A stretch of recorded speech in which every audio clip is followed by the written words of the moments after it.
Hello? Hello, hello. Hello, Martin. Welcome back to the Thanks stream. for testing the game. Yeah, absolutely. I hope I've been able to give you some useful insights and feedback so far. Absolutely. Let's see. I have eight points on my little list from this stream, so Okay. it's good. Now, I know I made a bunch of suggestions, but is there anything that you saw, like just me playing the game that you wrote down that is not specifically something that I mentioned? Let's see. No, I don't think so. I think most of the things like understanding how things worked, I think you got that pretty well. Because it would be things like that I would write down in that case. But it was things like making an option to show a grid and things like that. Gotcha. Yeah, because I just think that, well, okay. I feel like I might have even asked this when I played the game for the very first time, but have you played Into the Breach? No, I haven't actually. I know I claimed the game on like when it was free on Epic, but I never played it actually. But I know some things about it. Okay. I think if you already have it, it will do so much good to just give it a play. Like even if you only play it for a little bit of time, or if you don't play it and there's time left over at the end of the stream, I will just do a mini let's play of the game just to show off some of the stuff that it does. Just because I think that there's going to be a lot of design language you can borrow from Into the Breach that will be directly applicable to this game. Yeah, it's that game is really good at like telling you what the enemies are gonna do, right? Yes, exactly. Like it's good about telling you. The whole point. It's not even just about the direct enemy telegraphing. It's just about some of the other UI decisions they make to help give you information that isn't overwhelming, but that you can like put your cursor over and see what things are going to do. Right. Specifically because, as Dr. Tronic mentions, some of the mechanics you have in terms of like swapping positions, pulling, pushing, are all things you can actually do in Into the Breach. So that's why I was convinced that you must have at least tried it. But no, if you have not, I mean, if you haven't played Into the Breach and you're making a game like this, I think it's going to be totally up your alley. You're going to be in for a treat when you try it out. Right. Yeah, I think I guess I have been a bit conservative, I guess you could call it, with the whole oh, you are supposed to learn how the enemies walk kind of thing. And I mean, at the same time that it is a part of learning the game, I do think that yeah, it could be logical to just on hover show where things could walk. That could be very useful for players. Well, I mean, like I said, I don't want to trample on anyone's creative vision. So why don't you tell me a little bit about, like, if not Into the Breach, then what games are you drawing inspiration from? Let's see. I mean, that's probably where I got the inspiration from, the whole oh, you should learn the game as you play kind of thing. That's Noita. That's something I've been playing a lot of. Okay. Because that game is very like, okay, you are put into this world, you have a magic wand, you have some spells on the wand, you pick up new spells, you try a new wand, and it kills you because the wand wasn't good, or the wand was like very chaotic and just explodes everything. So there's very much about trying things, failing, and then, all right, I shouldn't use these motor saw blades on the wand because they are going to hit me and I will die, so I won't do that again. And like learning the whole system of how to combine spells to make the most out of it. So I think absolutely that kind of thing could work, but considering this is a turn-based strategy game, I think it could actually make a lot of sense to do the telegraphing. So Noita, is that a roguelike? Yeah, it's a roguelike. Yeah. It's a really, really cool one. It has like physics. So it's like, things explode, liquids flow, and there's a completely destructible environment kind of thing, and you combine spells to make new ones. Yeah. So you can like combine the spell that casts a little thing, and then at the end of that thing, then you can choose what happens then, and so on and so forth. You can do a lot of things in it. So A really good game. I saw an example right there in the trailer of the player like combining a bunch of spells and then creating something that just explodes and kills themselves. Yeah, exactly. So yeah, and I have heard a lot about this game in terms of the being a little similar to that old Flash like Falling Sand game. Yeah, exactly. And I think they've really done a great job of making a real game out of that. Not just here's a physics engine, but here we have a game that really works with the engine. Interesting. Yeah, so oh, they got some creepy spider-like enemies here as well. Burns. Yeah, tunnels, that game it's a lot bigger than you might think. There's a lot of like secrets and hidden places, and it's really cool. So, kind of hard to get to those places though, because you kind of have to be good at the game to get there.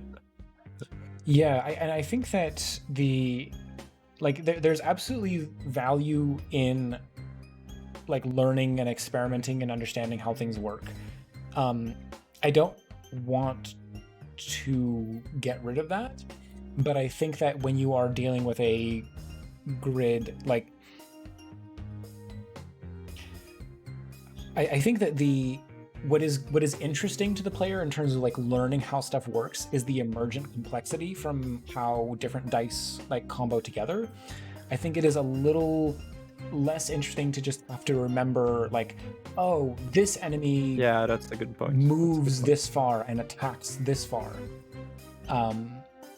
because it can be surprisingly fiddly to understand exactly how those things work. Like for example, this archer, I can't remember if he can hit me from like how far away he can attack exactly. So just not needing to like memorize that information seems like it would be very helpful. Yeah, and I think that putting it on hover would be a really good solution. I will look into it. I'll see if I'll be able to implement that before the release in like less than a month, but I will look into it definitely. Yeah, at least to put in like, as I said, an assist mode or just like an option to turn them off. But I guess if you had them on, there's not really a reason to turn them off. Yeah, exactly. I mean, I think the distinction would be an always on mode such that you always see that information being displayed on the screen, versus a like you have to put your cursor over an enemy to see that. So for example, the one game that I play, Fire Emblem Heroes, let me just get into a map here so I can show you this real quick. Cat is back, by the way. So there is, if you're just looking at the map, this is what you see. And then if I tap on the danger area, now you see the range the enemies can attack in red. And you can sort of decide like, oh, I don't want my map to always be painted red, so you can turn that off. But then I can still tap on an individual enemy, and I can see specifically the range that character can move and attack in.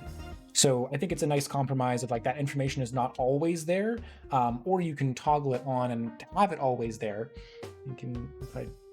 Actually, an earlier build of this game, and it was like this for the longest time. It was that when you hover on the dice currently, then you get a little description of like what they do and how much damage they deal. That description weren't that there for like the most of the development. It was added while I was working on World 2, because I noticed that the dice are they become that complex that it wasn't really enough to just use them and try to understand them that way. People would get confused, like, oh, why can't I swap now? I could before. But then with the description, you get, oh, right, okay, so it's like up or down or left or right, and it really explains the icon in a kind of way. So if you have read the text, then you can see the icon and be like, okay, right, so that icon means this and that and so on. Yeah, and I think that something else that is actually would also be a radical departure. It's not an Into the Breach, but having the ability to undo an action would be really helpful. Just because it allows players to experiment a bit. Like, even if you only let them undo a single action, right? It gives you, like, if there's ever a situation where you're like, oh, I clicked move left and I just realized that if I hadn't moved left, I would have been able to hit the guy with an arrow first. And then, like, just for moments like that, where it's not upending the entire nature of the game, it's just a small thing that players can rearrange. Exactly, okay. Yeah. But again, like, how does that fall in line with your vision, your intention for the game? Yeah, I think it would be very interesting. It would be it would definitely be something that would be interesting to just try out and see how it would work. I think that's really something you'll have to test and play test with, just to see how much is it used, is it kind of overused, and in that case, should you limit it, or should you even have it in the game? I mean, you could even do something like, oh, you can undo once every turn and not more than that, or something. But the problem is, from a programming perspective, it would be a bit difficult currently to be able to do that. So it would take quite a lot of time to implement, and then you would see if it even works for the like gameplay. So yeah, maybe I'll look into it in the future, but right now I have a lot of other things I need to focus on. But it's an interesting idea for sure. Well, yeah, let's just. I've got like a few things like in queue that I want to talk about here. So first of all, small note, they had the ability to shoot something from a range of 4, but it was kind of blocked by the UI down here. Oh yeah. That's something that that the if you have on the camera panning, it kind of works. I figured. So yeah, I should definitely fix it so that it like if you keep the cursor on the edge or near the edge of the screen, then it kind of snaps down a bit, so you can still have the same range, but the camera doesn't move. Yeah, exactly. And also that option to turn it off, it was added pretty recently because of a comment on itch I got. So the prototype there had been out for a while, and that didn't have that option. And then I suddenly got a comment about it, and I was like, oh yeah, I should probably make an option for this.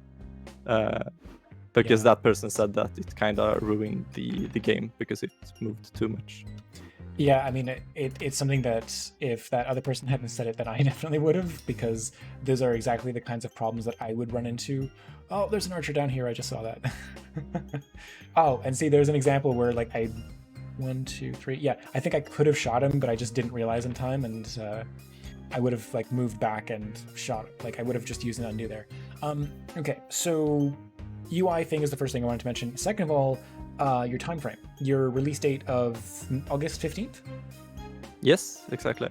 Is that something that you set for yourself, or like you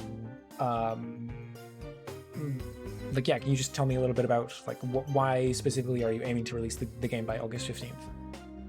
Yeah, okay, so that was it's actually I actually have quite the reason. So on the day after that, this wasn't planned from the beginning, because this date, August 15th, had been set on Steam for like since May. Since I put it up on Steam, I put August 15th because I knew that, well, I was gonna start university and I wanna finish the game before I start going to university. So and then it turns out that now when I actually like got into university and I got the schedule, the first day of like kind of scheduled introduction activities, it's the 16th. So I will arrive there at like meeting place and be like, hi, I'm Martin, I released a game on Steam yesterday. Yeah. So, but the time frame it's been there for quite some time. Yeah, just specifically because of the attending university. And like, so is that just because you feel like you won't be able to keep working on it, or you're just not sure if you're going to be able to keep working on it?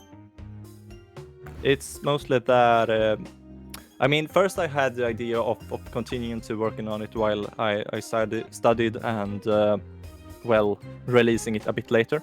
Because first I thought I was gonna have a job this summer, and then I weren't gonna be able to work that much or like keep the. Because if you look at like this, I made the jam, the jam, and made the game there, and then I wanted to continue working on it. So the thing here in Sweden, the last year of high school, then you have this kind of project thing that you have like 100 hours to work on something, or ish. And then I chose to continue to work on this game during that thing. So I had that I worked 3 hours every week during the whole semester, basically.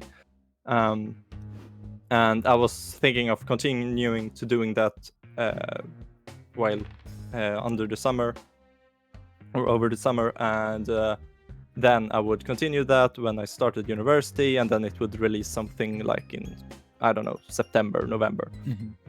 But then I didn't get a job over the summer, so then I figured that I might as well ramp up the development pace of this. So now I have been working on this game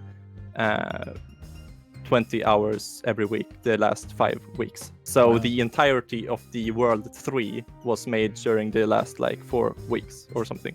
Wow. And in comparison, the second World took like from January to April basically to get finished. So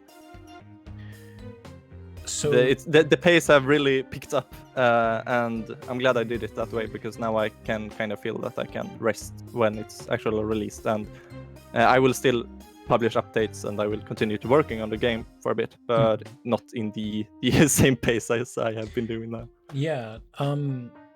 I guess. And are you intending to release the game like saying it's done, or are you intending to say that that's the point where the game comes out in early access? It's not going to be early access. It's going to be like, okay, the game is done, but I have one kind of big update planned. That's basically going to be a new game mode kind of thing, where it combines all the 3 worlds into like one giant mess, and you can like have the dice from all the 3 worlds mixed and matched, and like oh, here we have some enemies from World 1 and some from World 2, and like really a combined world kind of, just to expand on some of the possibilities, and bring some more content while not really adding more content. I think it's kind of a easy way to add some more life into the game.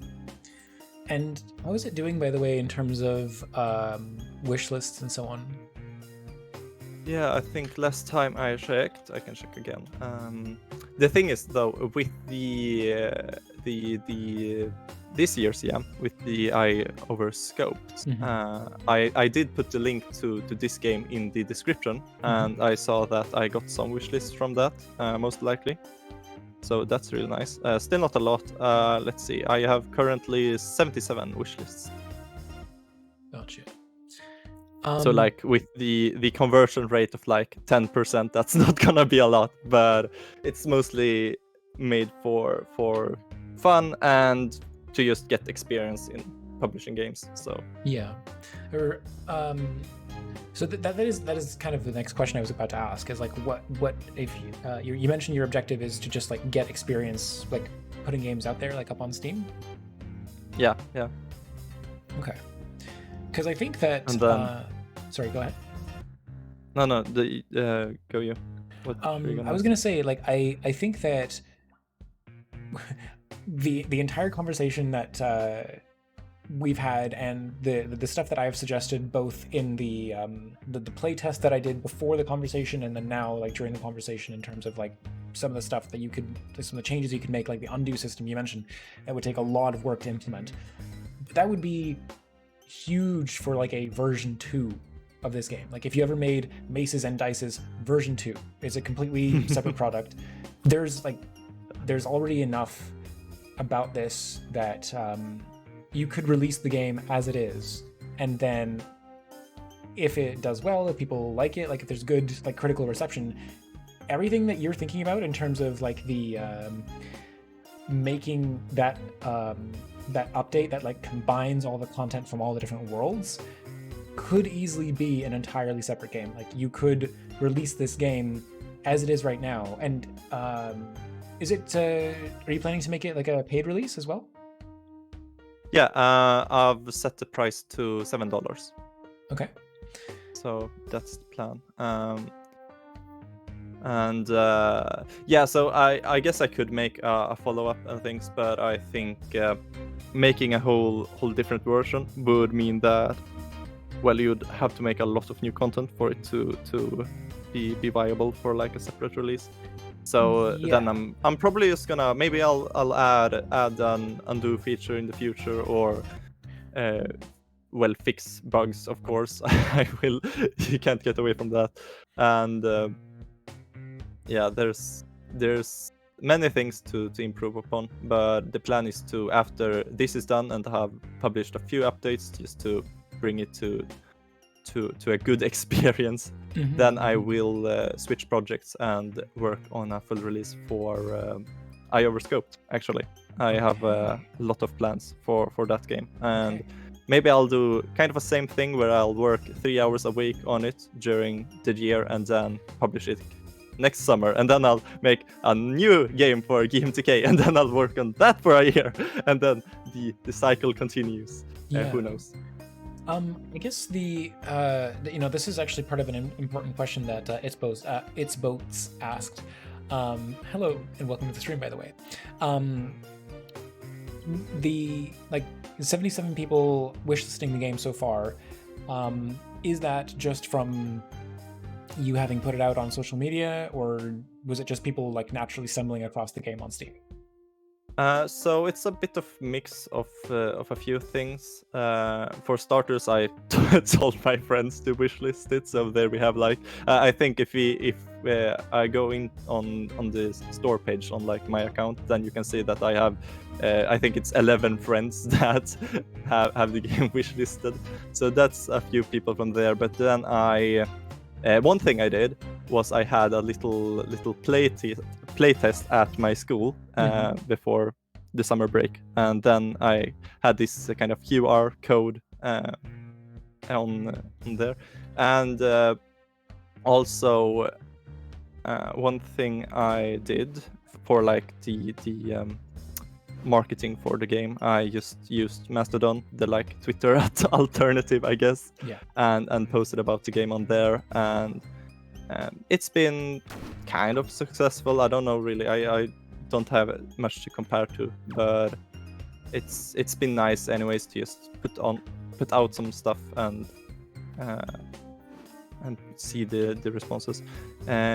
If it's all right, I can send the link to that, and then you can actually check the like image from the playtesting I had. Yeah, that'd be great. Then you can see my beautiful setup.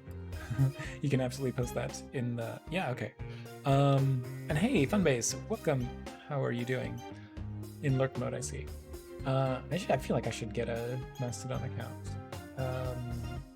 It's a couple of posts down, but then you'll see an IRL picture for a change, and then it's gonna be 3 beautiful laptops standing on 3 small tables in a little there we corner. There we go.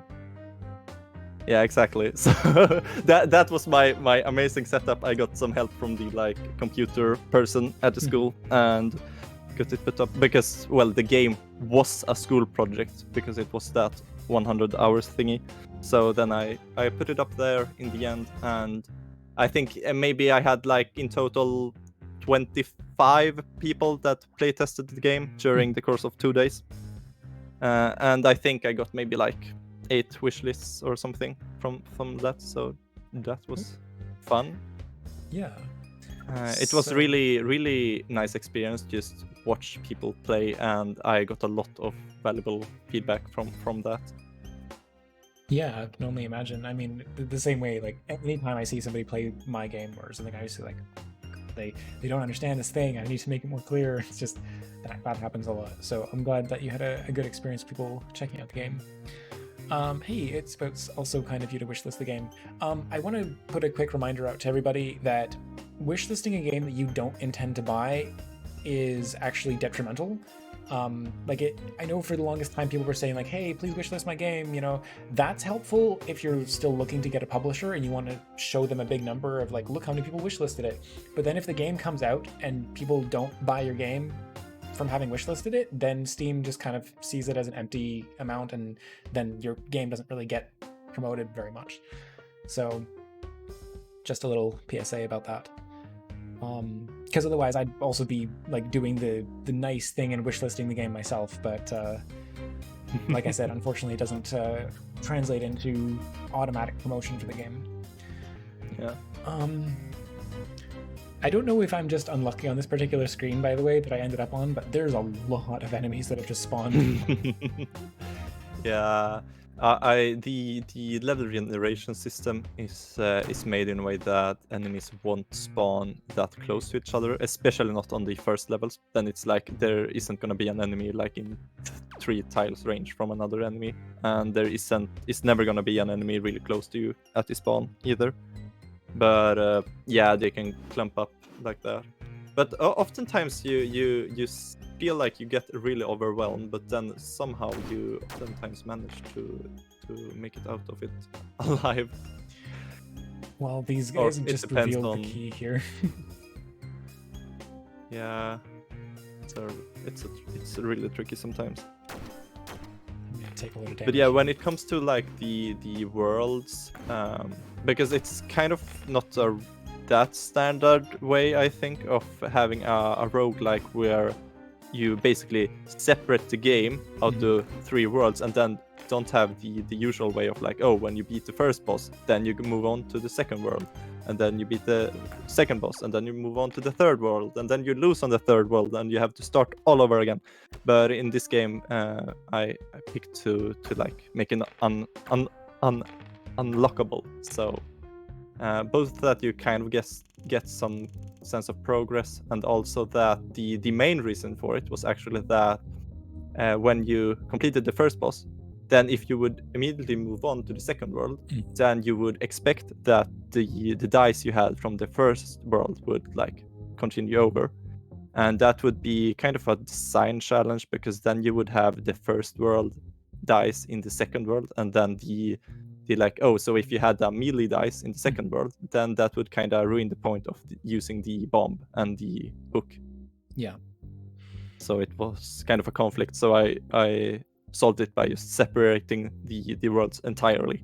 And that way there's a lot of more room for variation, because I do not have to care about, oh, this dice is going to be worse than this other one, so nobody's going to use it. Yeah, because I think that there's a lot of interesting like complexity that you build up to in the dice combinations that you get in the second and third world. So I appreciate how distinct the worlds play from each other, and I think that was a really good call. Although I am wondering if, like, when you go back to play World 1 again, like no individual world has progression, right? Like you just it's essentially the same run every time. Yeah, you start from the same point every time. Right.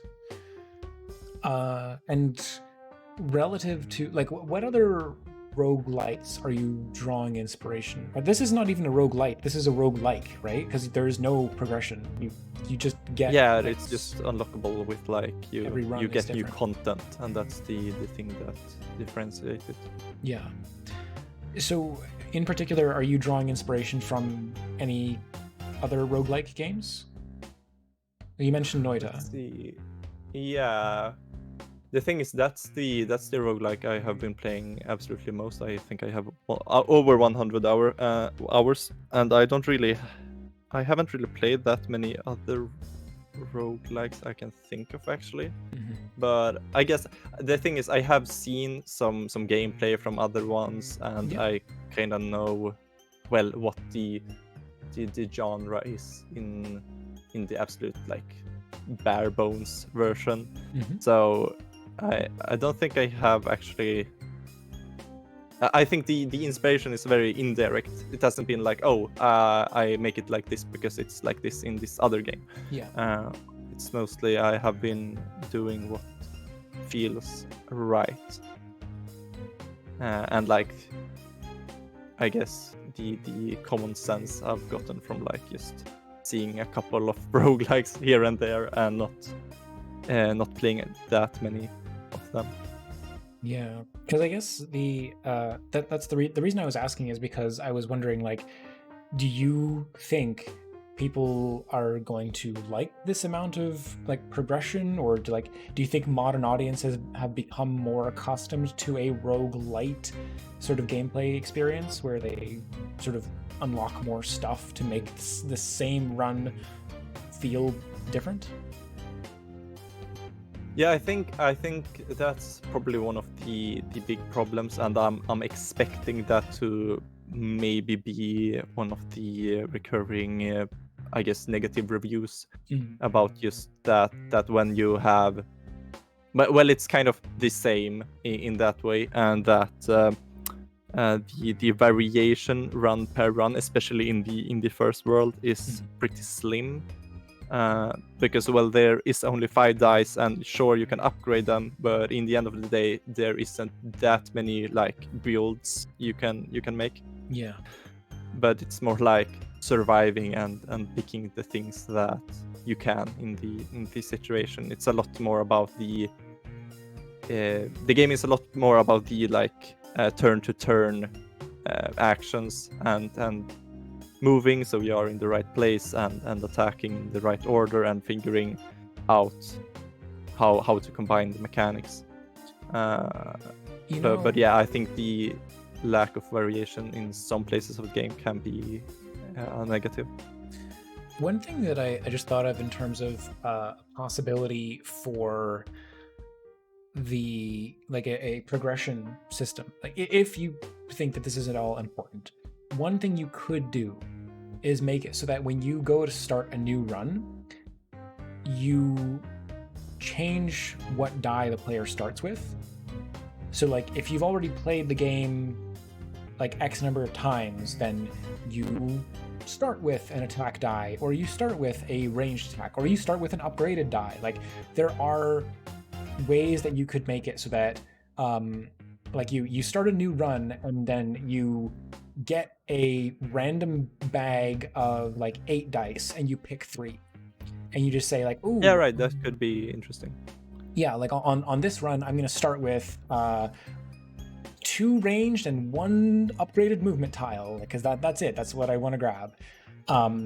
So that and like the pool of dice that you start from can increase and upgrade over time. Maybe it even, like, one of the things you upgrade is how many of those dice you start with. Like maybe it starts with just rolling 5 and then eventually it's rolling 8.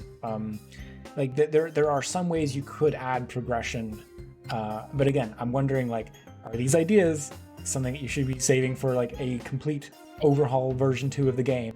Because I'm trying to be cognizant of the fact that you are under a month to actually releasing this. So in terms of top priority on like just polishing what's here, rather than adding in completely new content, yeah. I think that the grid is an easy one, right? Yeah, absolutely. I will fix that one swiftly. Being able to mouse over enemies and see what their attack range is, I understand that one's not as easy, but I think it's very important. So yeah, I think I'll be able to do that. I'll at least try it. I have some other things I want to fix before, like fixing controller support so it runs well on Right. Steam Yeah, Deck. and that's the thing. I completely acknowledge that there are just a lot of other Yeah, of course. actual polish details you have to fix before you worry about any of these like additional changes. So let's say automatically all that stuff gets priority. In terms of other meaningful design changes, I think it everything else just comes down to the balance. Because I think that the enemies you encounter, like those little gnats or whatever they are that you encounter at the very beginning of the game, are not too big of a deal. These goblins, you can, I don't know, I'm calling them goblins, but you know, these guys with the little mauls. What do you call them, by the way? It's like well, it's a goblin. It's a red goblin, I guess, and then it has a mace. So in the code they are called mace goblins. Okay. Wait, that's what I thought it was. So, the mace goblins aren't too bad because you can get a real like hit and run strategy going with them. Yeah, absolutely. The archers are really hard to deal with, like unless there's some strategy that you are more familiar with as the developer that I haven't. Right. Here's a really pro tip. The archers, because of that, they can't shoot when they're at one range from you. Yeah. Right. That means that if you stand diagonally from an archer, they can't hit you on the next turn, because they would have to move 2 tiles to be able to get in range of you. So if you stand diagonally from an archer, they can't hit you. It's otherwise with the vampires, but the standard archers, they are pretty easy to counter by doing that. Yeah, because I was seeing a lot of situations where I would just be standing, like it feels like if I'm diagonal to one, you mean like 2 diagonal, right? Because if I'm standing immediately like one corner adjacent to an archer, then they can just move over 1 tile and no, I see. If you're really close to them. Oh, okay. That makes sense. That makes sense. But it nonetheless, like, it's almost a similar thing to Minecraft. Like when you encounter skeletal archers in Minecraft, those things will mess you up so bad. And I feel like if there were, like I know the entire game is sort of procedurally generated right now, right? Yeah. But if there were situations you could introduce the player to where you are able to put them in some little like handcrafted dungeons that helps them learn some of the ins and outs of dealing with specific enemies, that would really help the sort of like overall understanding. And if not that, then like maybe what you gain from being able to like put your cursor over and see like the movement / attack range would be helpful. Yeah, I think that's it's a easier and and I think in the long run it would help more players. Like it would be a more apparent feature, I think. Yeah. Also, handcrafted dungeons. That's I mean, all the boss rooms are all handcrafted. So it's not it would be decently easy to make some handcrafted dungeons. But at the same time, I think I think just putting the range indicators would help in that regard.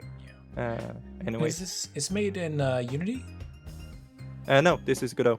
Okay. I've only used Godot. That's the only engine I've learned. Okay, yeah. I didn't see the Unity like splash screen at the beginning, so I should have guessed. But I also wasn't sure if you just had access to like a pro version of Unity to export. No, that's like $1,000 though, so. Yeah, not worth it. No. I wasn't sure if like maybe through school you had access to like a version of it or something. But which program are you going into, by the way, if you feel comfortable saying? Yeah, sure. So I'm going into a more like general computer. It's like what would the translation would computer be science along the like, lines? Yeah, it basically computer science. Yeah, and so there is this like game development focused one closer to me actually, but I figured that I wanted a wider education. So I picked another one instead. But there's gonna be like choice to go into more like game dev things at the end. So I think I'm gonna have a good time anyways. Nice. But yeah, just the reason I was asking is just because, like, in terms of the priorities for like what engine you're learning, what these games represent in terms of your portfolio, right? Because I seriously think that you know, there were people who started university at the same time as I did, and then I left after half a year because the best prof we had said, hey, you know, if you're just trying to learn game development, you can do that on your own. The best reason to be going through these university programs are because of the people you're going to meet. The kind of full sentence is the people you're going to meet. Because when I like in the same time that it took for everyone else to like finish university, I published a game onto Steam, and the people that I worked with to make that game ended up hiring me for my day job. Oh wow! So that was very lucky because I'm otherwise like not a very social person and would have had a very difficult time making connections, except for the fact that I expressly reached out to these people and worked with them.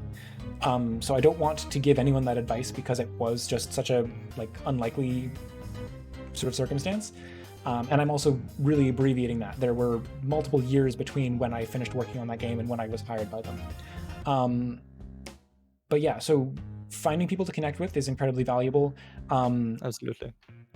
And building out your portfolio, like as you've been doing, like continuing to work in game jams and just demonstrating that you can not just come up with ideas, but actually finish games. Because I think that's ultimately what's going to get you a job anywhere. If you want to work in game development, you might not. You might want to use that more like general computer science.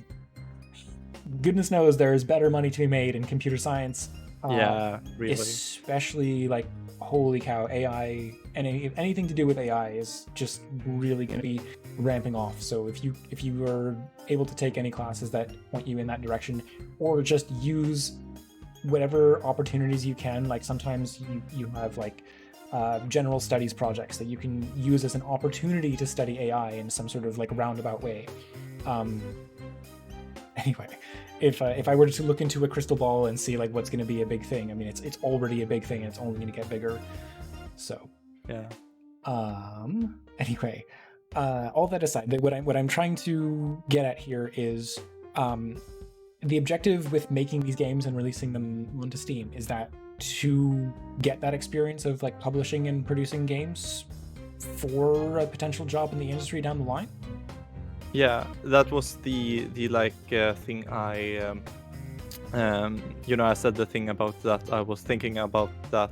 Well, I thought that I was gonna get a job during the summer, and then I didn't. But then I figured, like, because then the job I was kind of looking for was at a like really it was at a indie studio, and so I would have gotten like real experience of working in game dev professionally in that way, and that would have been really great for portfolio. But in the end I figured that, wait, if I just make this game, publish it myself, then that will also look really great in a portfolio. So I figured that this was probably the right thing to do anyways, because, well, I get the time over, I get more time during university instead, and I can start university with feeling that I have published a game. It's a good start. Yeah, absolutely. And I completely agree that is like, if that is your objective long term, then I think it does make sense to continue to like make and publish games and participate in games so that you get them like showing up in game jams, getting people playing those games as well. Because one thing that I didn't have until recently, like if I let's open up my itch.io dashboard here. like overall on every single itch.io game here, you can see through the dashboard that I have 32,000 views for my games, 3,000 downloads, and it doesn't tell you like individual games, whether those have been like played through a web browser or not. But then the one game that I was spending a very long time making, Worlds Within Worlds, I was able to license that both to Cool Math Games and to Armor Games. Actually, let me just load the Armor Games page because this is kind of slow. And just by getting it onto Armor Games and by really taking the time to like polish this game, it got 55,000 plays. Oh wow, that's really, really good. Yeah, exactly. And it's the time that I spent working on all these different jam games is very spread out. And then the one time that I put in the effort to really just focus on one thing kind of got me into this other position where it's like, oh wow, suddenly not only is a publisher going to look and see like, oh, you can finish a game, but oh, people will play that game that you finished. And this is why I want you to really think about what you can get out of the game if instead of making this, even if it's not Maces and Dices, even if it's the next game, consider you've got one game up on Steam as a premium product. That's great. You know, I did that too. It barely sold any copies, but I had it there. And then there's another game, like the game after that might be the one where you really put in the effort and the time to just polish the heck out of it and just really show what it looks like when you release something with no compromises, like the absolute best of your skill in a game. Not just what you can make in a year. Because what you can make in a year is really valuable, and you've already demonstrated that with this. But try to demonstrate something that, and similarly, like I would really encourage you to try to reach out to one of these websites. I have contacts I'd be happy to put you in touch with for licensing the game, because you know they'll give you some money. It's not a lot. But it's almost more important, and I hate to say this because it's not like a payment and exposure kind of thing, but it is important. It is important to just like have a game you can say like, look, 55,000 people have played this game. Like, I can if I go through here and sort by action platforming, I can say that my game is one of the not newest, highest rated. I can say that my game is one of the 5th top rated games of platforming on Armor Games, and that's really neat. That's really, really good. Which hopefully will sound good to a publisher. So I hope I'm sort of making my case important here. And again, I'm not saying that you should do this. I'm saying think about this as a possibility, because there is absolutely value in getting a game finished and up on Steam. There's also a value in getting a game that's just free. Like even if you publish that game on Steam for free, you can release a game both on Steam and on free to play in browser. Like you can have a version of it that like draws people in and says like, oh, here's the free version. You can play this much of the game in the web browser for free on Armor Games. And if you want to download this version that has like, you know, some features that don't work in the web browser super well, then you can also download it on Steam. It's still free, but it gets a lot of clicks, and publishers and other companies start to see like, oh wow, you made a game that got this many plays. Like that that's something you only get. Sorry? Yeah, it's valuable to. It's something that you only get those numbers when it's not behind a paywall. That is the sort of ultimate point I was trying to make, is that it is like it is almost more valuable to release a game at this point in your career for free than for the like couple $100 that you might make by selling it. And it pains me to say that, because that was the situation that I found myself in. It's entirely possible that you are going to sell way more copies of this than I did. So I'm not saying make it free, because you know, try it, put it out there. see how many copies it sells. Yeah, we'll see how it goes. Do not rush to make it 90% off on Steam. Follow the very careful, like 5% off per Steam sale. Yeah, I've thought a lot about that. I have a plan. Good. So to say. Yeah, so as Dr. Tronic was saying, my game dev school encourages social networking, and we usually get tickets to game dev events to network there. That's awesome, and that's exactly the kind of things you should be looking out for and taking advantage of. But yeah, I hope that I've given you a lot to think about, both for this game and your like game development career in general. I know that you've got to wake up early tomorrow, so I don't want to keep you either. Yeah. I was just thinking about that. Time to say goodbye. But thanks a lot for all the feedback, and some of it I will implement straight away, and other things I will have to take a bit of time to think about and see what really fits the game. But yeah, of course, thanks a lot again, and we'll see if you'll hear from me again. Always. Awesome. When I have the next game to be tested. Well, I'm definitely looking forward to it. There's going to be more feedback streams between now and when the game releases. So if you have another build you want to send my way, I'd be happy to take another look at it, if that's helpful. But otherwise, Martin, thanks again for joining me on the stream. I think this has been a lot of fun, and yeah, I hope you can rest well, and good luck with tomorrow. Thanks for having me. Goodbye. Right. Bye for now.